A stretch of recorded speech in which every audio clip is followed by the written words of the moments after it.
What we want to do before we jump into this virtual workshop is to give our own Brentwood Mayor, Susanna Meyer, an opportunity to open us up.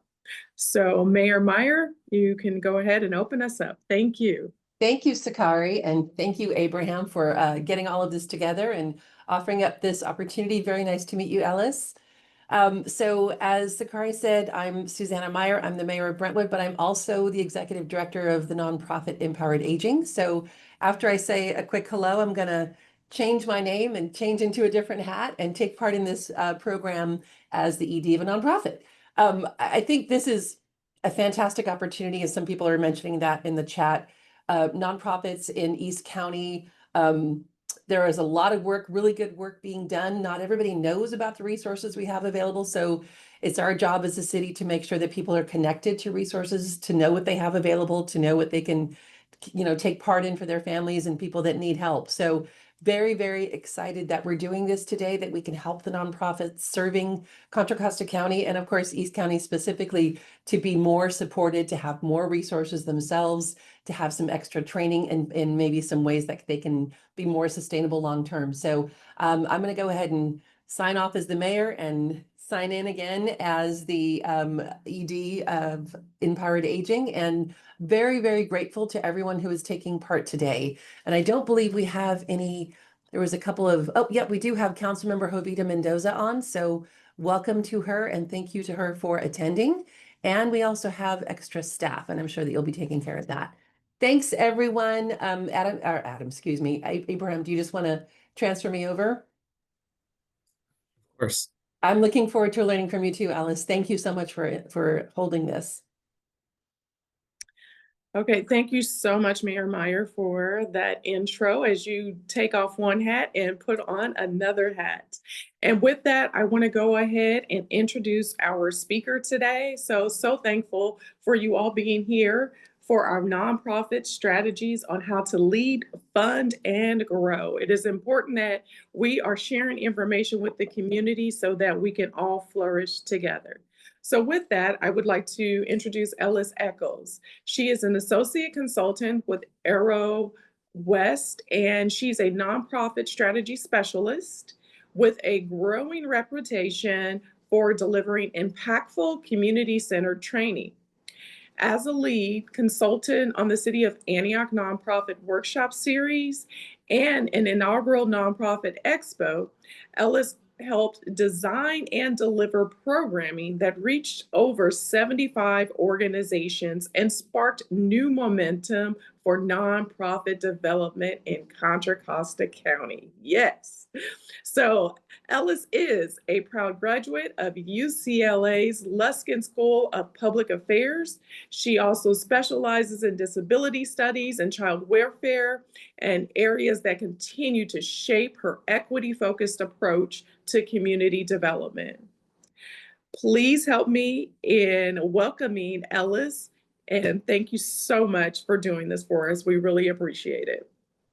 Of course, I'm so excited to be a part of this and to assist with the nonprofit development. Just a little bit about me is I'm super passionate about the nonprofits, and it's an incredible opportunity to be able to support the nonprofits in Brentwood. I am going to go ahead and share my screen. Can everyone see the PowerPoint?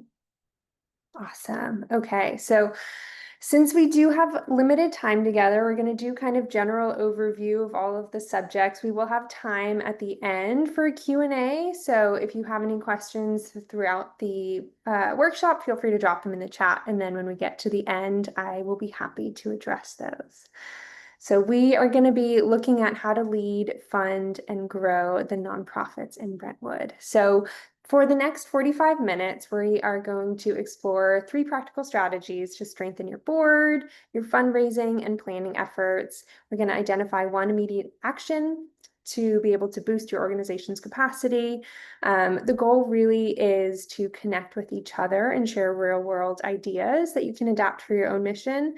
I think one thing that I have seen consistently throughout all of the workshops that I've been able to do and all of the events is nonprofits really benefit from getting to know one another. So hopefully today you'll be able to be introduced to a few other organizations within Brentwood to be able to connect. And then I'll leave you with some worksheets and some tangible tools to jumpstart your strategic planning.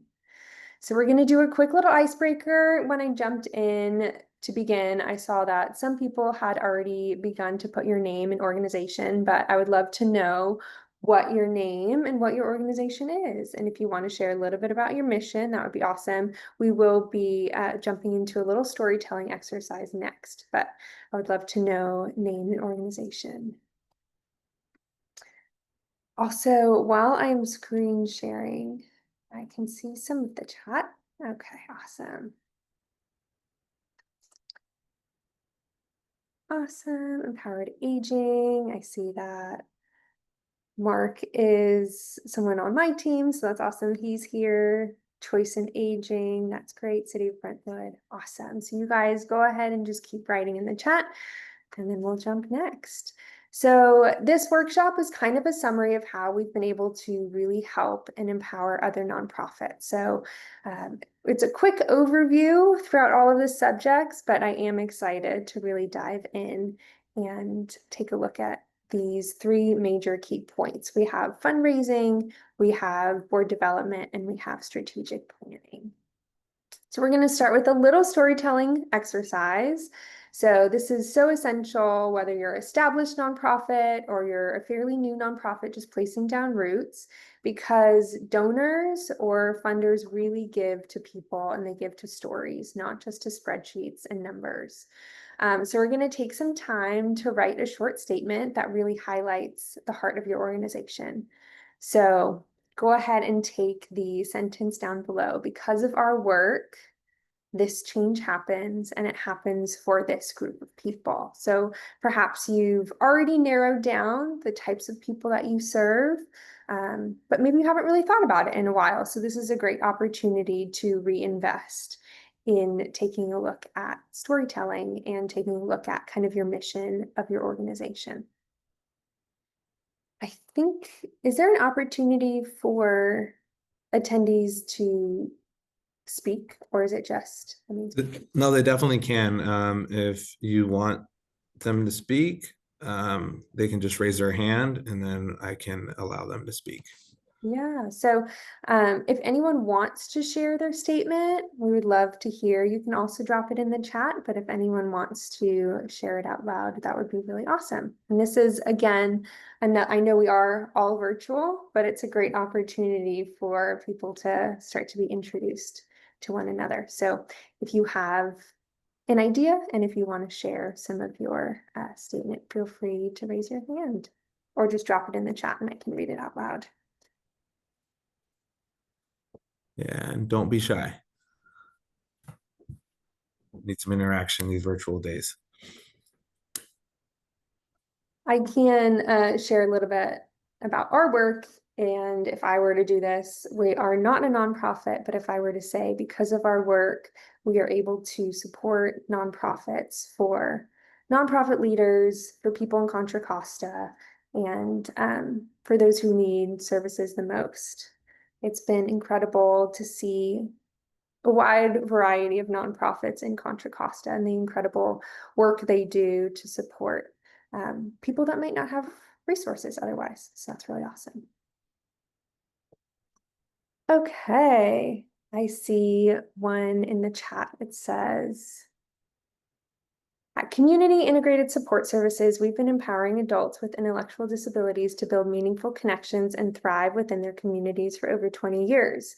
Guided by our core values, collaboration, growth, compassion, and creativity, we support each individual's unique path to joy, autonomy, and purpose. That's awesome. Our team is committed to creating a safe, inclusive, and innovative environment where both participants and staff are seen, heard, and supported. By investing in employee well-being, participant engagement, and strong community ties, we're not just meeting needs, we're transforming lives. Oh, that's so great. Thank you for sharing. There's another one. Because of our work, older adults and adults with disabilities living in long-term care are protected from abuse and neglect and living lives of empowerment. Oh, that's so awesome. Because of our work, we're able to keep elders and adults with disabilities out of institutions and living with meaning and joy. Oh, that's so great. So feel free to continue. Oh, we have one more. Got a raised hand here. Oh, cool. Hi, Anna. Anna. Yes, good morning. Can you hear me? Yes, we can hear you. Okay, thank you. Well, I work for Contra Costa County Health Services, but my passion, to be honest, is I am currently the Concord Junior Giants Commissioner. I have been doing this work for the past 14 years, and it has been amazing. It's not only giving the opportunity to children, to have a summer full of activities, learning baseball, but building relationship, friendship, and applying for a scholarship. We have multiple kids that receive $10,000 scholarship through one of the foundations, the Sue and Burns Foundation with Junior Giants. But I think a strong area, to be honest, is developing youth leadership, youth leadership. What I mean with that is we have current players that started with us at 6, 7 years old. When they finish at 14, we get them back as junior coaches. And that's when we start, the strong development of leadership and helping them to find their passions. Many of them have applied after 18 years old to become ambassadors with Junior Giants Foundation. They have get the jobs, they make a good income, they help other communities, and they see what we always see on them, that they are beautiful, wanted, strong, and love it. And definitely build them up is my passion. Oh, awesome. Thank you for sharing that, Anna. I'm sure we have other people in this group who can really resonate and who probably share really similar passions. So thank you for sharing. That's awesome. Okay, we are going to jump forward. So just quickly touching base on fundraising opportunities. So I'm sure as part of your organization, you are already implementing a lot of these areas, but I did want to just touch base. To have a great story is one thing, but then we also want to be able to leverage it. So great ways to do that are through online donation. I'm sure you've heard of GoFundMe. DonorBox is also a really great way to provide an opportunity for people to donate online. Social media is incredibly helpful when it comes to leveraging platforms. So this is a great way to not only tell your story, but also tell your story with longevity. So to create multiple posts throughout a long-term timeline to really invest and share your story throughout all platforms. And then we also are doing peer-to-peer fundraising. I'm sure many of you are familiar with that, but it's really empowering your supporters and empowering your board members and those who work either through volunteer or who work for your organization to connect with their already developed personal network of donors. And that also really helps to make the story more compelling and authentic. And then also email and newsletters. Email lists really allow tailored messaging for specific audiences. You can have your wide range of your list of contacts, and then you can break that up into specific audiences that may benefit from certain aspects of your story. And this strategy is really important because it helps to nurture relationships through consistent communication. You can do a newsletter once a week, you can do a newsletter once a month, and this ensures that donors feel valued and informed about the impact of their contributions. So if you want to share ways that you fundraise, that would be really awesome. You can go ahead and drop that in the chat. And if we have an opportunity, I'll read those out. Okay, we are going to jump forward to board development. So what makes a strong board? Well, these are 3 areas that I highlighted. It is not an extensive list, but these are 3 very strong aspects as to creating a really strong and cohesive board. The first one is to really create and develop clear roles and to incentivize active engagement. So what does that mean? So each board member should understand their legal responsibilities. For example, you have the duty of loyalty, and then they also have practical responsibilities. For example, fundraising, going back to the slide we just discussed, peer-to-peer fundraising is a really great way for board members to get engaged. And then engagement goes beyond showing up. It means serving as ambassadors, participating in committees, and actively supporting the organization's mission. Recently, we put on a nonprofit expo in Antioch, California, and it was really great to see board members come and show up for their organization to represent and to share not only why they've joined the board, but also just the importance of the organization in itself. So the second strong aspect of board development is strategic composition. So what does that mean? It means that effective boards are intentionally composed. So a board should bring together skills, whether it be finance, legal, fundraising, or marketing. It also brings together diversity, whether that be through lived experience or varying perspectives relevant to the community. And then also networks. So you want to look at board members who might have connections to funders or policymakers or community leaders. And then an essential part of a board is accountability and growth. So strong boards don't stagnate. They hold themselves accountable by regularly evaluating board performance and organizational impact. They set clear goals and they follow through, and then they invest in training and development. So throughout years, or however long that the board members are with the organization, they continue to grow and strengthen their skills.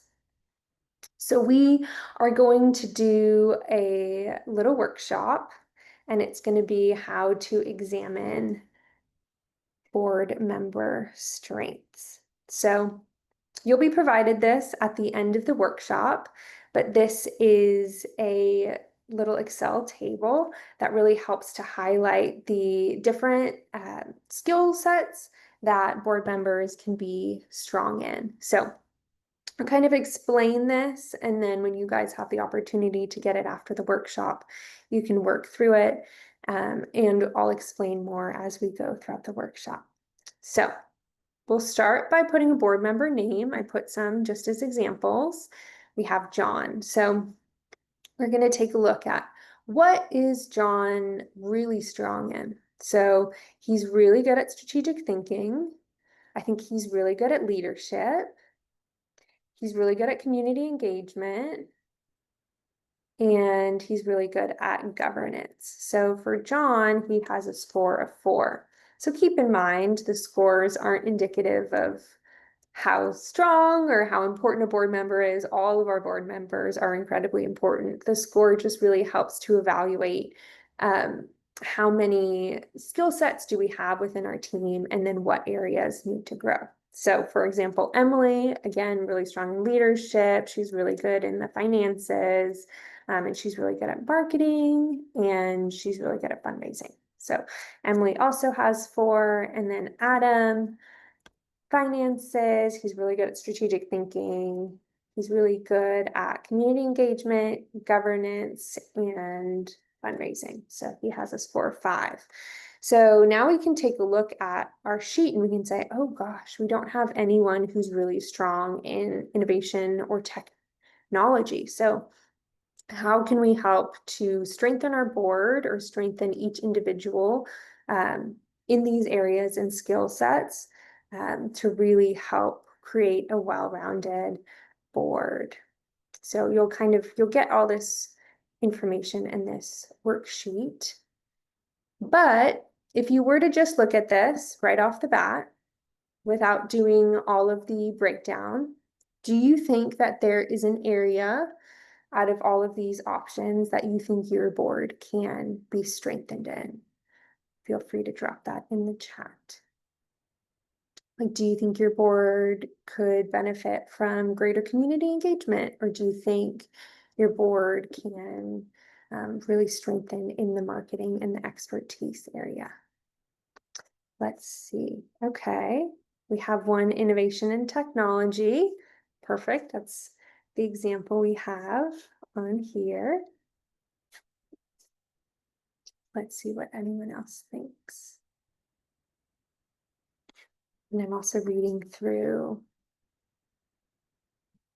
previous ways that people fundraise. Okay, awesome. People raise money through events such as a crab feed, block party, mini experiences.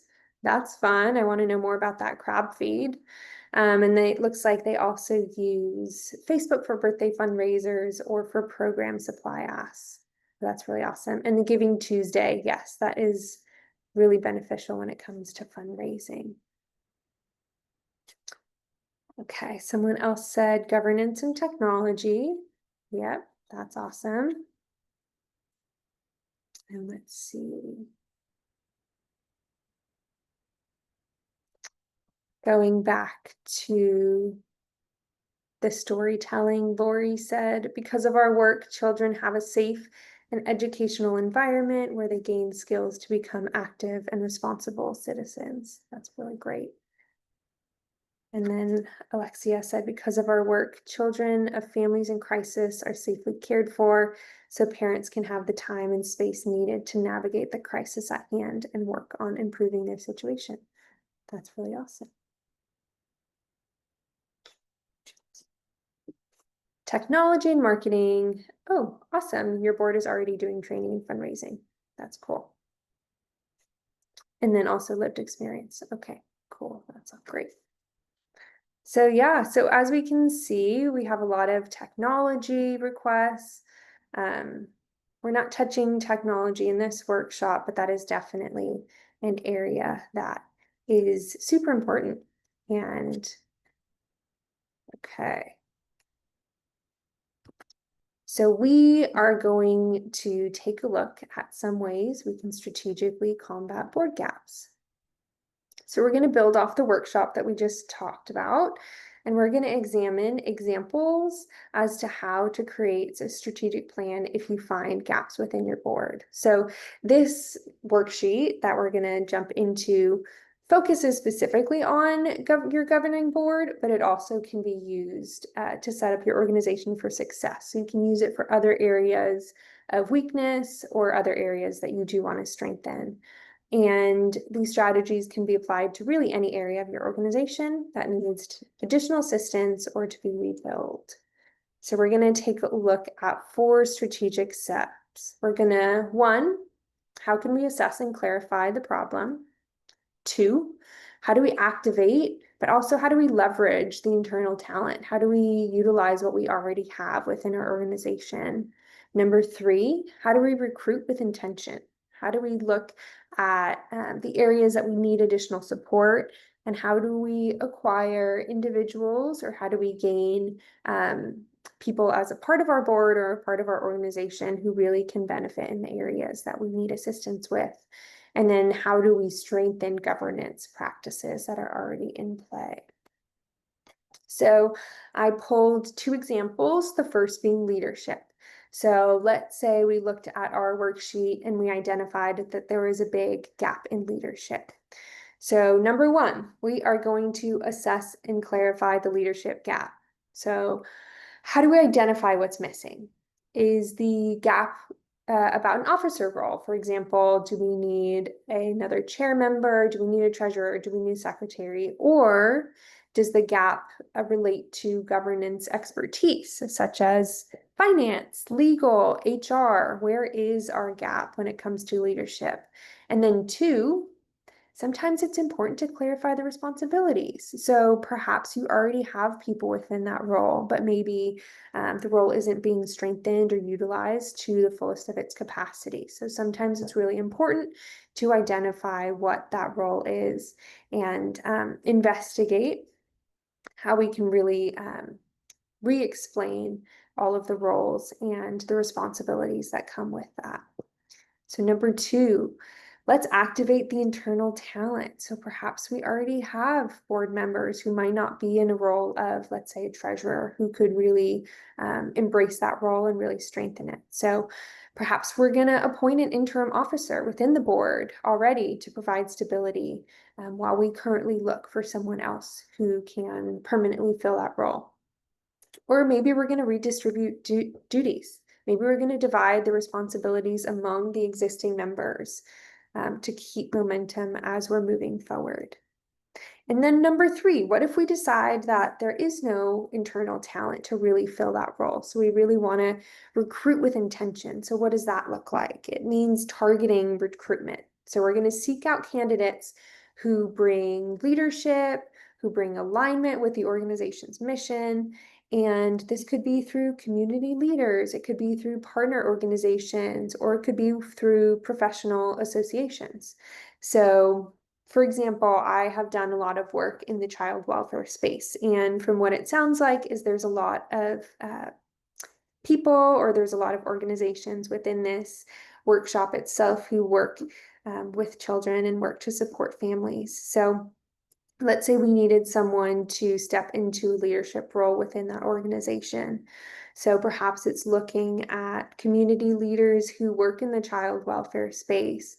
Maybe it's looking at partner organizations or people who work for various organizations. I know I'm involved with CASA. If you're familiar with CASA, the court-appointed special advocate, and it helps to support children in foster care. So maybe it's looking for someone who works for that organization to come and jump on board to help support our child welfare nonprofit. So these are opportunities that we can begin to start thinking about as what are other partner organizations and individuals that could really jump on board and be beneficial.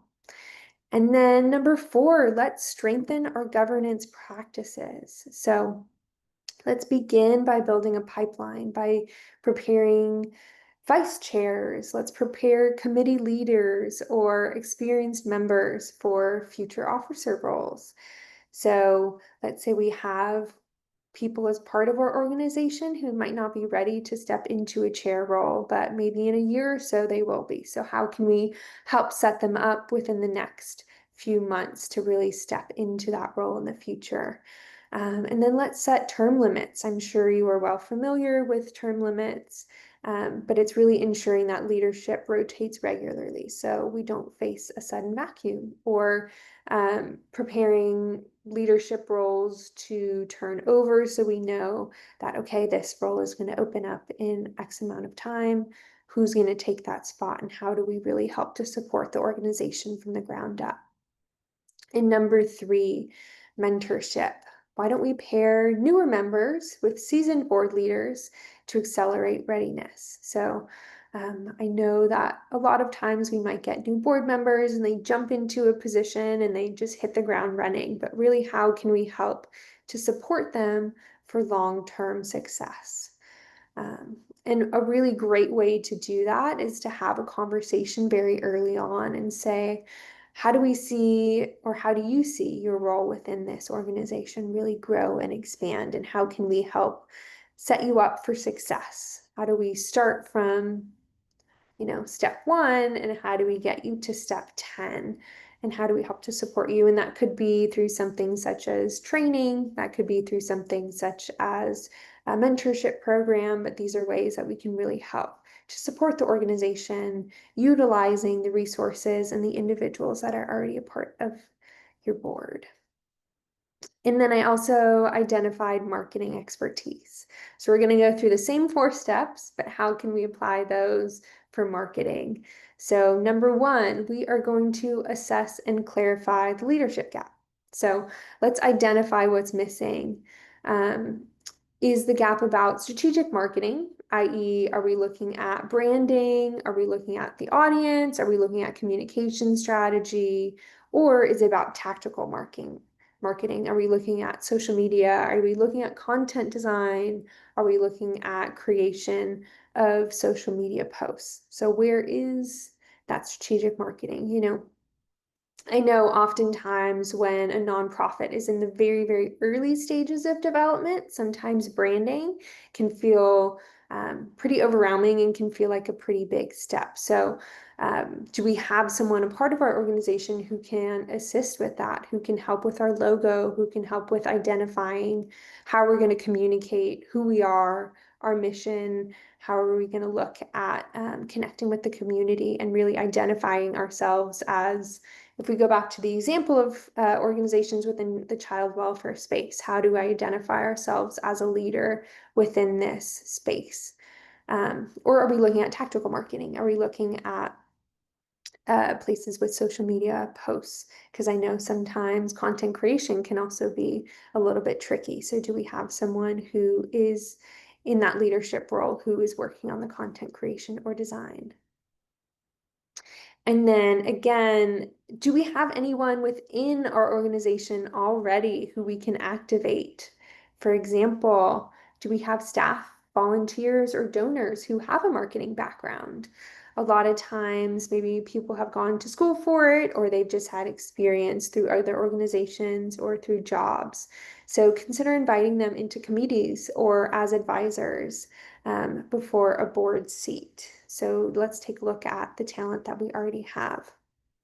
But also, why don't we develop an advisory committee? So if we can't recruit a full board member right away, why don't we create a marketing and outreach committee? So that's part of the board, but that's a subcommittee where we're looking with external professionals as to how they can contribute their expertise without the same time or responsibility as a full board member or director. So it would involve people donating their time without the responsibility of board member meetings consistently.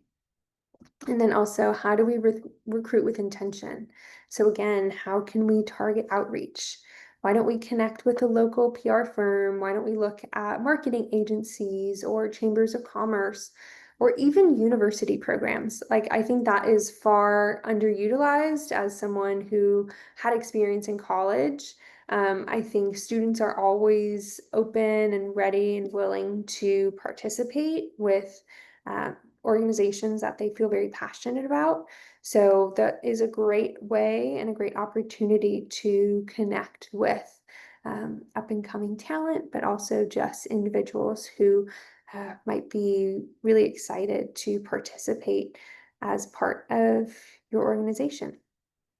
And we're going to really identify candidates who have both professional expertise and also a passion for the mission.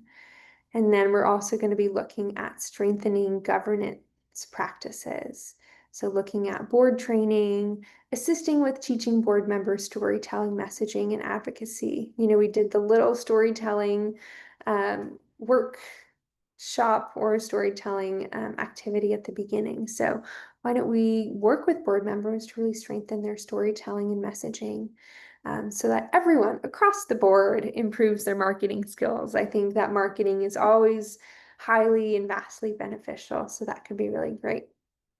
And then again, mentorship. So why don't we pair newer members with seasoned board leaders? So perhaps there are board members who are well versed in the mission of the organization or who are very familiar with the type of information and marketing and branding that is already there. So let's pair our newer members with that kind of information. So we are coming to the end of the presentation, and I want to make sure we have plenty of time for questions.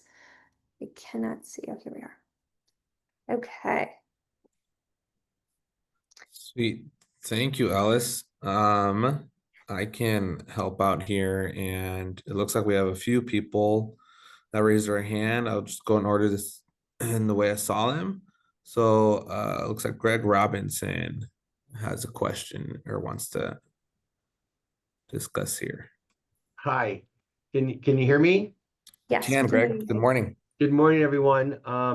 I'm not sure how many people are on this webinar, but I wanted to introduce myself. I am Greg Robinson. I happen to be the owner and publisher of the Brentwood Press and Publishing Company here in Brentwood, serving East Contra Costa County. And one of the things that I wanted to let everybody know is that we offer a free, let me say that one more time, free community calendar in both print and online. And all you have to do if you are a nonprofit and you are a 501c3, we are more than happy to put your events and activities, spaghetti feeds, car washes, crab feeds, in our paper calendar at no cost to you. You just have to email us with the who, what, where, when, and why, and we'll put that in the paper. Also, we have an online calendar called thepress.net, or our website is thepress.net, where there is an online calendar, which is also free, but that is self-service. You have to go to our website and create yourself a little login, and then you can upload all the information about your nonprofit. You are not limited to the amount of text. And there I tell people, put in why they should come to the nonprofit and all the great things that are happening, but tell them what you're going to do with your money and where the money's going to go. And that would also help motivate people. You can upload your flyer. You can put in a link if it's a ticketed event where they can go to an online ticketing thing and buy their ticket, or if it's a free event, you can mark that. So again, I'm Greg at thepress.net. You can reach us here at 925-634-1441. But we are here to help and support the nonprofits and help you get the word out. Awesome. Greg, do you want to drop your email and phone number in the chat? That way people have access to it. Sure, I can do that. Awesome. Great. Thanks, Greg. You're Yeah. welcome. All right. Next up, Alexia. Should be able to unmute. Hi, thank you so much for this presentation. My question is regarding the term limits. I recently assumed the role of executive director, interim executive director, and I found that the board has been there for a number of years, some from the very beginning. We're at 12 years in existence. And that has been actually really helpful because there are some historical decisions regarding, the difficult issues that come about that the older board members, the ones that have been there since the start, it's been really helpful to provide some history on origins and partnerships, etc. Um, I know you said term limits, but can you flesh that out a little bit more? Why? Yeah. So, for every organization, it's different, and for every seat in the board is different, but it really helps to create and maintain balance within the organization. So I think it's incredible that you have board members who have been there for many, many years. I think that level of expertise and that root system within the organization is vastly important. Every organization is different, and they take a look at what they deem to be important in terms of term limits, but it really helps to maintain a balance within new talent as well as pre-existing members as part of the board. But if there are term limits and stuff, that should be allocated and explained within your rules and your packet that has to do with oh, she's still there? She's still there. Oh, Yeah, okay. I'm here. Mhm. Yeah. So yeah, I think it really varies, and it depends on the person, or it depends on the role within the board. But it really helps to kind of maintain that structure and that balance within the board. But of course, I'm happy to kind of dive deeper into that and take a look at your unique situation, because every board is structured a little bit different. Okay, thank you. I see a question here in the Q&A. We're going to answer it live. This is from Anna. What are the main steps to start a nonprofit organization? Can you send us a list of recommended steps to follow? Yeah, so there's a lot that goes into starting a nonprofit. I'd say probably the most important thing is to understand your mission. So who do you aim to serve? And I think that story telling exercise in the beginning is really important, is what is the gap within a community, and really how can we aim to serve, and how can we aim to support the community members within the community. I think um, with my experience looking at organizations within Antioch, there's a lot of organizations that help to serve the community, whether it be through groceries, whether it be through like financial support, or community support for at-home caregivers. I think probably the most important step when it comes to developing and creating a nonprofit is taking a look at where the gaps are and how can we strategically approach that and help to support and provide solution for the gaps in our community. But yes, I am happy to do a little write-up and send that along as to important steps to creating and developing a nonprofit. Thorough. Thank you, Ellis. Next great question here. In the recruitment process for new board members, does that look like job posting? How should it be advertised? Networking, word of mouth, invitation only? Yeah, I think all of the above. It depends on what area of your board you're trying to fill. You know, if you're trying to fill a higher, more executive level board member position, I think you could do something like a job posting or something more invitational. But if it's a general need for a board, whether it be someone to sit on the board to discuss like marketing or anything of that sort, you can do a general posting. I know a lot of the nonprofits that we've worked with have posted on social media and have leveraged their platforms there, looking at things like LinkedIn, because LinkedIn provides the opportunity to connect with other professionals. And so that gives them the opportunity to promote that way. LinkedIn's a really good option. And then also word of mouth. Perhaps if you're working within an area, I know I keep using the example of child welfare, but if you're already within the child welfare space, perhaps you have connections to other partner organizations or other businesses and companies that also help to support a general area or subject. And that could be a really great opportunity to connect and say, oh, we're actually looking for board members as part of our organization. Do you or anyone you know want to be a part of our mission? So that's a great way to leverage that. But I think all of the options that you suggested were really great too. I have a follow-up to that, Ellis. Do folks just, is it a good idea to use the traditional routes like LinkedIn, Glassdoor, those platforms, or is there a specific one to nonprofits? There's not a specific one to nonprofits that I know of. So I'd say all of the traditional routes are great. And I think that also gives people the opportunity because, for example, LinkedIn, we all are very familiar with LinkedIn and we all use Mhm. LinkedIn. So that could be a really great way to just get connected with people on a platform that is already being very consistently used. Sweet, thank you. And it looks like there's a helpful newsletter. It's called calnonprofits.org as well. Folks can check Mhm. out. Shared by our wonderful mayor. So I got a question. If no one else does, I got a few for you, Alice. Please do. We have plenty of time here. We got about 17 minutes left.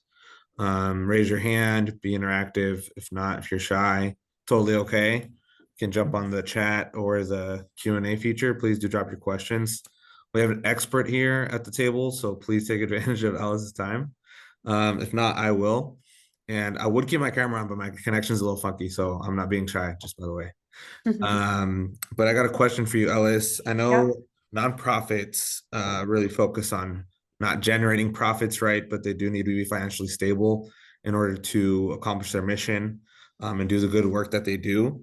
So, what are the most effective strategies nonprofits can use to remain financially sustainable long term? Yeah, so I think a good way is looking at your budget, looking at how are we currently spending money, how much money is coming in, and what are ways that we really need to balance that. For example, I know some organizations work with, let's say, buying groceries. So we spend, let's say, $100 on one family a month, and we help to support 10 families. So that's $1,000 a month. But we get, let's say, we get $1,200 a month. So let's keep the momentum of like maintaining 10 families a month. And then when we feel like we have enough resources to be able to then expand to 11, 12, 13 families, we'll go from there. I think oftentimes things that we see with a lot of nonprofits is they take on a lot right off the bat. So it would be my recommendation is let's start out small. Let's look at our budget. Let's strategically set expectations as to what are ways that we can serve the community within the realm of resources that we have. And then once we begin to build that, like let's say we're making $1,200 a month. So we know we can serve 10 families comfortably, but either what we can do is once we start building up more money and more finances, then we can support more families, or we take a look at our fundraising efforts and we say, well, if we want to expand and we want to support more families, perhaps the best way is taking a look at fundraising, and let's expand our efforts there to then be able to support more families. So I would recommend taking a look at your budget and building out a strategic plan there, not only for immediate use, but also for long-term growth and support of the organization. Awesome. Thanks for that great answer.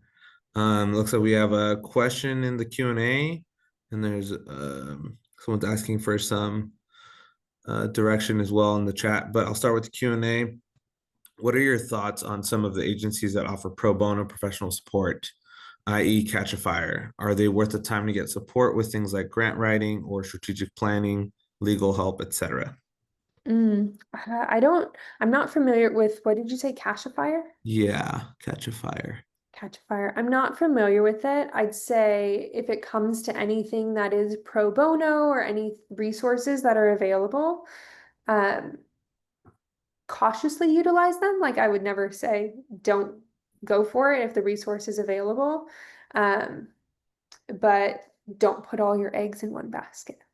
I'll just leave it at that. So approach it, utilize what's available. But sometimes, for grant writing can be really tricky, and there can be a lot of moving components and a lot of moving parts. So if someone is assisting with grant writing, that's really awesome, but I would suggest like reading over the grant once it's been returned back to you to really make sure that all of the key points are being addressed. This is a little bit of a side note, but I know that ChatGPT is often used for things like grant writing, and I think that is a great resource. I highly recommend using AI for long reports and things that are needed, but I think as with any assistance or with any key component, I think it's important to review and to really examine what is being put out there, and then how do we best want to communicate that. So Yeah, great suggestions. Always good to vet and proofread. Great. And I got something in the chat here. So are there any lawyers that you want to recommend? I know nonprofits often need the legal assistance in some cases. Is there any resources you can share or ideas, thoughts around that? I don't know any lawyers myself. I do know that there is the Contra Costa Senior Law Center. And I know that they provide legal help, but it's not specific to nonprofits. I don't know of any lawyers off the top of my head who focus specifically on nonprofit law work. Thank you. If anybody does have any recommendations, you can drop them in the chat as well. Everyone has access to it. Got a question for you, Ellis. So what do you recommend seeking grants with large corporations to help fund Brentwood Rotary's Endowment Foundation? Yeah, I think grants can be super beneficial when it comes to larger money asks. What are you, is it specifically asking what grants I recommend? Well, what do you recommend when you're seeking a grant from a large corporation? Is there like a different strategy you take when seeking, like a Target or, a large multinational corporation type of grant? Are those, specific, or is there different approaches you take? Grants.gov is a website that I'm very familiar with and use often, and that is a site that cohesively puts together a lot of large corporation grants. And usually when I go through that, they have a pretty good filter system. So I'll take a look at things that are important to examine are location. Where is your organization based? And where does the grant fund? It's looking at the mission of the organization. I know a lot of large corporations have certain stipulations as to what subjects and what areas they do fund. So definitely taking a look at that. And also taking a look at timeline. I know some grants tend to be very fast paced, and then some take quite a bit of time. So if you're an organization that is looking at your budget plan, let's say within the year, and saying, oh, we need X amount of funding by December, but sometimes the large corporation grants, you might be awarded the award within, let's say, 6 months, but you won't actually get paid out until the following year. And that has to do with, their budgeting and their financial calendar year. So it really depends on things like that. So if you're looking for specific funding, I definitely would look at kind of their timeline of things. Great. Give me 1 second. We got one more here in the Q&A. So what are your recommendations when it comes to competition around volunteer recruitment and individual donation fundraising?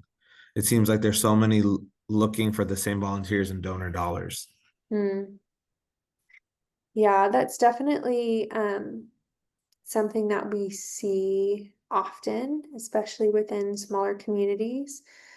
I think probably a good place to start is, can you leverage both of your missions? Like, is there a way to merge both organizations if you do have a very similar mission? Like, can we work together to accomplish a shared goal? I would say that is a good place to start.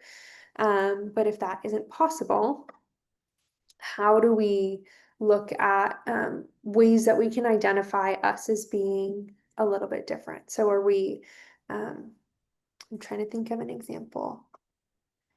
I know that there are organizations that specifically focus on supporting seniors. So perhaps one organization focuses primarily on in-home care.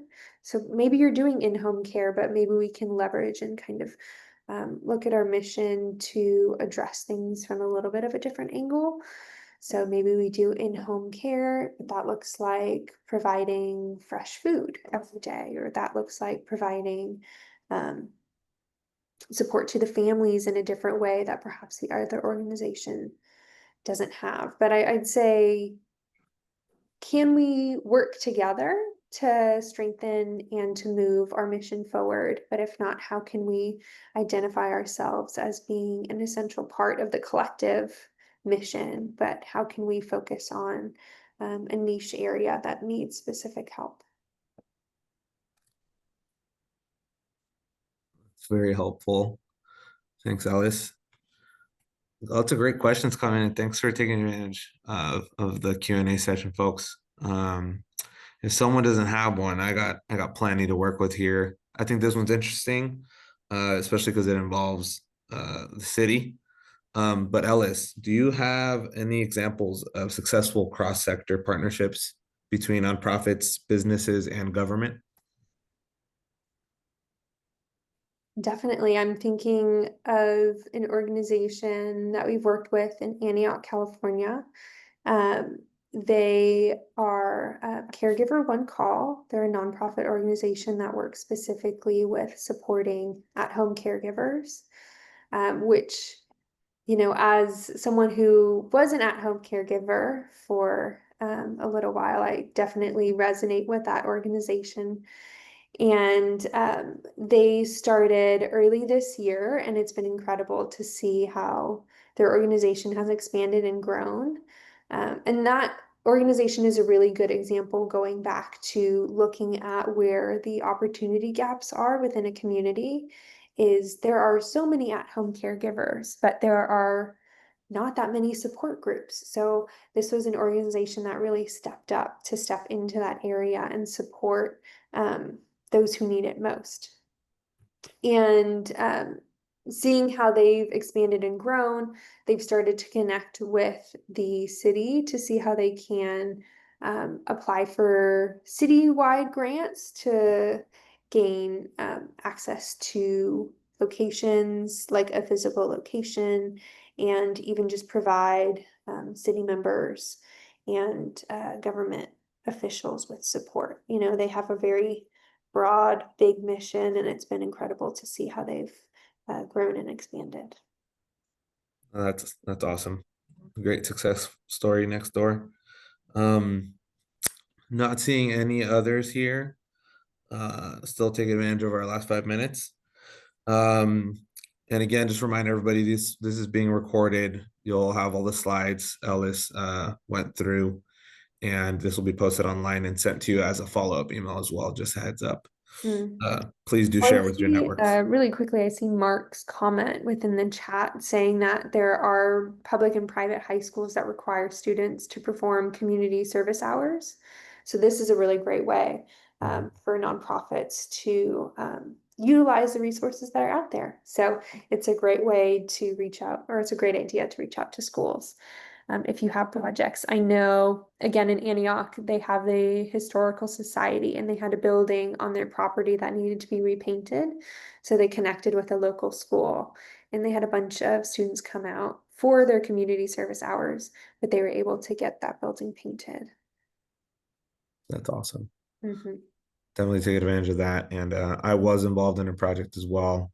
Private firms creating placemaking in the Sacramento River waterfront, and involved the city, the National Park Service, and then landscape architecture firm, which partnered also with UC Davis. So you had a university, the city, the National Park Service, and then local landscape architecture firms creating, these activation spaces in the riverfront.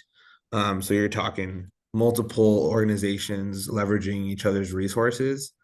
And another advantage to that is that some grants are more competitive if you're leveraging either other sources, partnering with other organizations, with other cities especially. You're more likely to get that funding, at least in my experience, from the city standpoint. If you demonstrate you're partnering with another organization or a private business in this case, that'll definitely make you more competitive, and you'll make those, expand your resources and network in that way. So I always love a public-private partnership, which also includes the government in that sense, and nonprofits.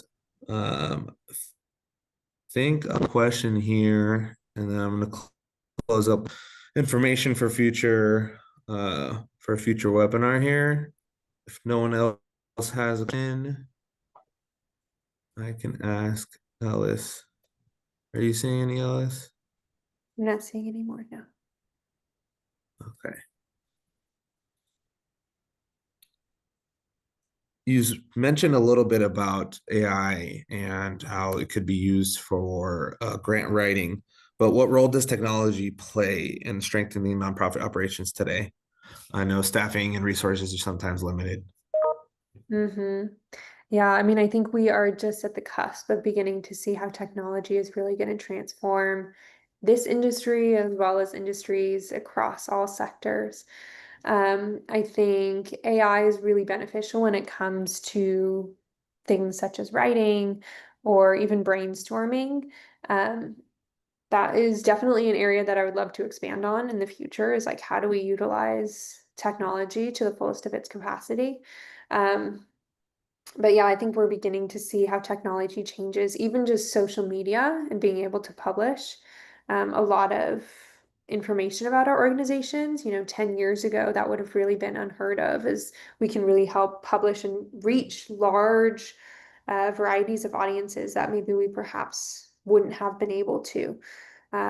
So it's really interesting, and I'm fascinated to see how this sector is going to continue to be shaped and transformed by technology and AI over the next few years. Sweet. It's an exciting time. Mm-hmm. Thank you, Ellis. Well, I'll go ahead and share my screen. I just want to I'll share throw some my information. email just up there if anyone has additional questions. Yes. Okay, I'll also put my email in the chat.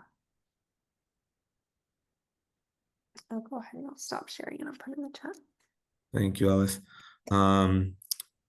I guess there's this last one. I know we had mentioned it, Alice. I know we're at the hour, but I'll stick on around anyway for those who want more information for a future workshop. It is exciting. It kind of plays into a lot of different areas. But so is there a landing page that shows different groups and organizations within Brentwood? If so, is there a small blurb on what the group focuses on? Not that I'm aware of. And I know we had mentioned this, Alice, while we were preparing for this, but Mhm. I don't believe so just yet. Yes, that is definitely something that a lot of communities across Contra Costa are asking for, is creating a collective, cohesive list of nonprofits. If someone is aware, please do drop it in the chat. A lot of things these days are about networking. So here we go. Can you see that, Ellis? Mm-hmm. Let's see it. All right. So thanks for joining us today. We do host these workshops monthly. They're primarily driven or provided for small businesses, but a lot of these things do apply to nonprofits. We talk about accounting, about planning, right? A business plan. And in some cases, it would be a strategic plan. Staffing, technology, all things, legal, insurance. So all these things do apply to nonprofits. So just because they're called small business workshops doesn't mean that they don't apply to you or someone you know. And even some nonprofit organizations are run by businesses themselves, just such as the Chamber of Commerce, our Downtown Business Association, Coalition, the DBC also. But essentially we're here to provide this technical assistance, training, and education for the community, businesses, and nonprofits. And to retain, expand, or provide better quality services or mission. And our next one is on September 25th. This is an exciting opportunity. It's how to do business with the state. So the state has dedicated a certain number of percentage of the total budget towards small business procurement. Being the state's budget's quite large, it's a major opportunity. They do want to make it easier to do business with the state of California. Whether you're a small contractor, you do marketing, you provide community engagement services. There's so many areas where you can do business with the state, and the certification process is not as difficult as it might seem. So this workshop will help folks understand that process and how they could register to be able to do business with the state of California. So please join us September 25th. Those details will be posted on the city's website. Everyone who attended here today or registered will receive a follow-up email, and it will be added to our listserv as well. So future workshops, you'll also find out about those. And here's the link for where it will be posted on the website. And I'll also drop it in the chat, and you'll receive it as well in that follow-up email I mentioned. And that's all I had to share as far as logistics go. But with that, thanks for those who stayed on past the hour. Ellis, any last closing remarks? Appreciate you taking the time, providing your time to help out, our community here. Of course, yeah, I just want to say thank you to everyone. Thank you for the work that you're doing to help support the community and to help support the city. If you do have any additional questions, feel free to reach out and email me. Happy to always answer any more questions. But yeah, thank you for the work that everyone else is doing. And thank you, Abraham, for including me as part of this event. Awesome. Thanks, Ellis. Everyone take care and see you soon. Thank you.